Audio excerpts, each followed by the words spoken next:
Visiting கார்டாக குழந்தைகளின் report கார்டை மாத்தாதீர்கள் என்று சொன்னார்.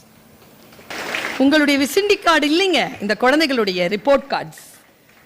என் குழந்தை இவ்வளோ மார்க் வாங்குறா, என் குழந்தை அவ்வளோ மார்க் வாங்குறா, என் பிள்ளை இவ்வளோ படிச்சிருக்கா, என் பிள்ளை அவ்வளோ படிச்சிருக்கா, அது உங்களுடைய ரிப்போர்ட் கார்டு இல்லை, உங்களுடைய விசிட்டிங் கார்டு இல்லை.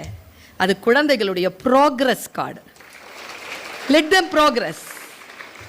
குழந்தைகளே, நீங்கள் எந்த ஒரு பிரஷருக்கும் உட்படாமல் என்ஜாய் பண்ணி இஷ்டப்பட்டு அதை படிங்க. புரிந்து கொள்ளுகின்ற பொழுது உங்கள் மனதிலே ஏற்படுகின்ற மகிழ்ச்சியை கொண்டாடுங்கள். ஒரு கான்செப்ட் இருக்கா, அந்த கான்செப்டை புரிஞ்சுக்கிட்டியா, கொண்டாடு, அடுத்தவர்களோடு பகிர்ந்து கொள். ரொம்ப குறிப்பா ஒரு விஷயத்தை சொல்றேன். யாரோட இந்த வகுப்பு முடிகிற வரைக்கும் யாரோட நட்பா இரு தெரியுமா? உன் எனர்ஜியை குறைக்காத, உன்னை என்டர்டெயின்மெண்ட்ல ஈடுபடுத்தாத, உன்னுடைய நேரத்தை குழப்பாத மனிதர்களோடு, ஸ்டூடெண்ட்ஸோட கூட இரு. உன் நேரத்தை சுரண்டி தின்கிற வெறும் கலாட்டாவாகவும் பேச்சாகவும் குப்பையாகவும் பேசிக் கொண்டிருக்கின்றவர்கள் பக்கத்துல இந்த வகுப்பு முடிய உட்காராது.